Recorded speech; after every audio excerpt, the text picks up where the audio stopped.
दोस्तों, यह कहानी एक छोटे से कस्बे में रहने वाले शेखावत परिवार की है।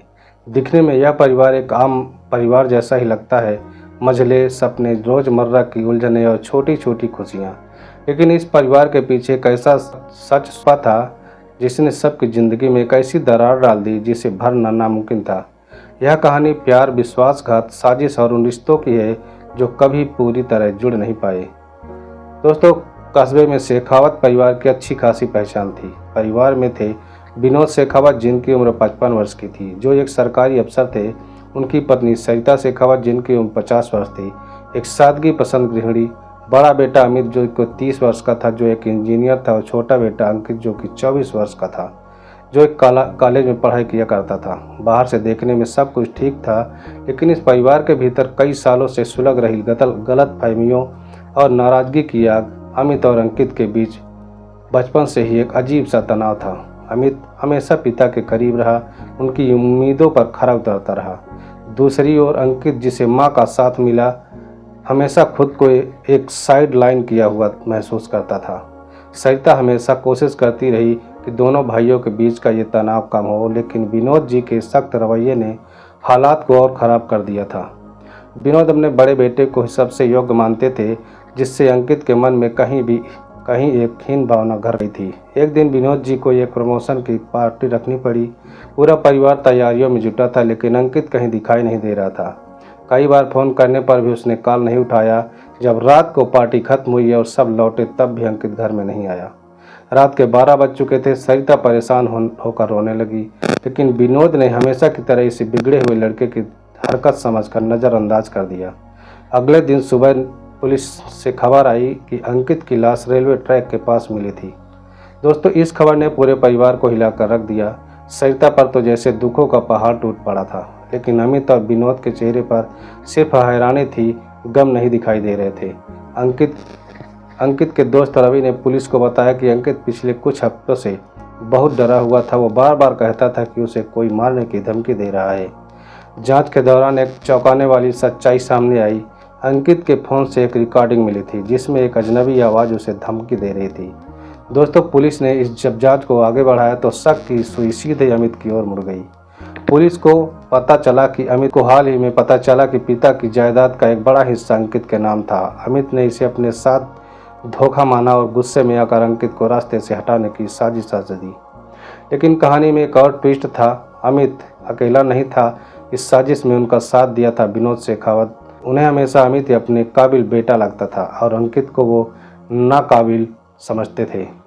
जब यह सच्चाई सरिता के सामने आई तो उनकी दुनिया पूरी तरह से बिखर गई। उन्होंने अपने पति और बेटे को पुलिस के हवाले कर दिया। विनोद और अमित दोनों को उम्र कैद की सज़ा हो गई। दोस्तों, सरिता अब अकेली रहने लगी, लेकिन उन्होंने अपनी ज़िंदगी को एक नया मकसद दिया। उन्होंने एक NGO शुरू किया जो उन बच्चों के लिए था जो अपने परिवारों में उपेक्षा और हिंसा के शिकार होते थे। सरिता की ज़िंदगी अब एक नई राह पर थी। अपने बेटे अंकित को खोने का दर्द कभी कम नहीं हुआ, लेकिन उन्होंने खुद को टूटने नहीं दिया। उनके NGO में नई सुबह ने धीरे धीरे कस्बे में अपनी पहचान बना ली। यहाँ वे उन बच्चों और महिलाओं की मदद करती थी जो अपने की उपेक्षा या हिंसा के शिकार थे। लेकिन ज़िंदगी इतनी आसानी से कहाँ सुकून देती है। एक दिन NGO में काम करते हुए उन्हें एक अनजान नंबर से कॉल आया। दूसरी तरफ एक धीमी लेकिन जानी पहचानी आवाज़ थी। माँ, मैं अमित हूँ, जेल में सड़ रहा हूँ तुम्हारी वजह से, लेकिन यकीन मानो मैं ज़्यादा दिन यहाँ नहीं रहने वाला। बहुत ही जल्द लौटूंगा और फिर जो तुमने मुझसे छीना है उसका हिसाब सब कुछ ले लूँगा। सरिता के हाथ से फ़ोन गिर गया। उनका दिल एक बार फिर से डर के मारे कांपने लगा, लेकिन इस बार उन्होंने ठान लिया कि वो इस डर से के आगे झुकेगी नहीं। दोस्तों, तभी एक दिन बाद NGO में एक नया वॉलंटियर आया। आरव 28 वर्ष का, शांत, समझदार और बच्चों के प्रति बेहद संवेदनशील। उनकी बातें और मदद करने का तरीका देखकर सरिता को अपने अंकित की याद आ जाती थी। आरव ने भी सरिता को माँ जैसा सम्मान देना शुरू कर दिया। धीरे धीरे वो अपने परिवार का हिस्सा बनता चला गया। एक दिन आरव ने सरिता से पूछा, आंटी, मैं देखता हूँ कि आप बाहर से जितनी मजबूत दिखती है, अंदर से उतनी ही अकेली है। क्या मैं जान सकता हूँ कि यह अकेलापन क्यों है? पहली बार किसी ने इतने प्यार से उनकी तकलीफ को महसूस किया था। उन्होंने सारी कहानी आरव को बता दी। अंकित की मौत अमित की साजिश और विनोद का विश्वासघात। आरव ने बड़े ध्यान से सब कुछ सुना और फिर इस बात फिर बस इतना कहा, आंटी आप अकेली नहीं है, मैं आपके साथ हूँ। 3 साल बाद अमित को अच्छे व्यवहार के चलते जेल से रिहा कर दिया गया। इस खबर ने सरिता को बेचैन कर दिया। उन्हें पता था कि अमित बदले की आग में जल रहा है और फिर वही हुआ जिसका डर था। एक दिन एनजीओ में काम करते हुए सरिता को ऑफिस से बाहर बुलाया गया। जब वो बाहर आई तो सामने अमित खड़ा था, आंखों में वही नफरत, वही गुस्सा। माँ, आपने मेरे साथ जो किया उसका अंजाम भुगतने के लिए तैयार हो जाइए, अमित ने कहा। सरिता ने उसकी आंखों में देखते हुए कहा, मैंने वही किया जो सही था। अगर तुमने अपने भाई को मारा है तो सजा भी तुम्ही को मिलनी चाहिए। अमित गुस्से में चला गया, लेकिन उसके इरादे साफ थे। कुछ बड़ा होने वाला था। रहस्यों की परत खुलती रही। एक अनजान लिफाफा मिला। उसमें कुछ फोटो थी। अमित एक अनजान आदमी के साथ किसी सुनसान जगह पर खड़ा था। उसके चेहरे पर खतरनाक मुस्कान थी। अमित का चेहरा जाना पहचाना लग रहा था, लेकिन सरिता को याद नहीं आ रहा था कि वो कौन है। जब उन्होंने आरव को वो तस्वीर दिखाई तो आरव के चेहरे से रंग उड़ गया। ये आदमी रवि है, अंकित का सबसे अच्छा दोस्त। सरिता को झटका लगा। अंकित के मरने के बाद वे रवि अचानक कहीं गायब हो गया था और अब वो अमित के साथ था। आरव ने अपने कुछ जानकारों से पता चला कि अमित और रवि मिलकर किसी बड़ी साजिश को अंजाम देने वाले थे, लेकिन उनके निशाने पर सिर्फ सरिता ही नहीं थी। एनजीओ और वहाँ के रहने वाले बच्चे भी खतरे में थे। एक रात सरिता को एनजीओ से फोन आया, आग लग गई थी। जब तक वो वहाँ पहुँची तो पूरा ऑफिस जलकर खाक हो चुका था। आरव ने अब ठान लिया था कि वो इस साजिश को खत्म करेगा। उसने रवि का पीछा किया और एक गुप्त जगह पर उसकी मुलाकात अमित से करवाई। अब बस एक काम बाकी है, माँ को हमेशा के लिए रास्ते से हटाने का। अमित की आवाज़ सुनकर आरव का खून खौल उठता है। आरव ने इस बात को रिकॉर्ड कर लिया, लेकिन कहानी यही खत्म नहीं होती।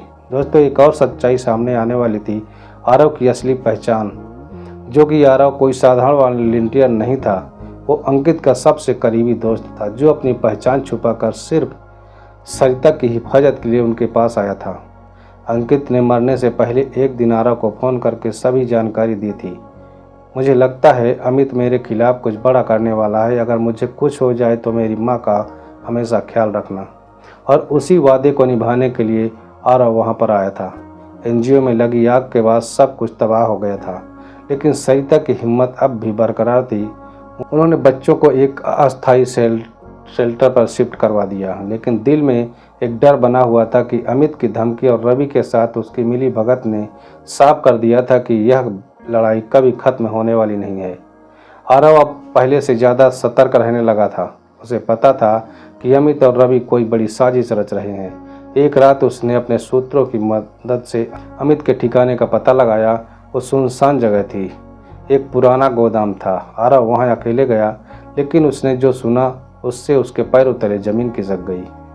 बस कुछ दिन और उसके बाद माँ भी नहीं रहेगी और नई सुबह भी नहीं। सब कुछ मेरा होगा।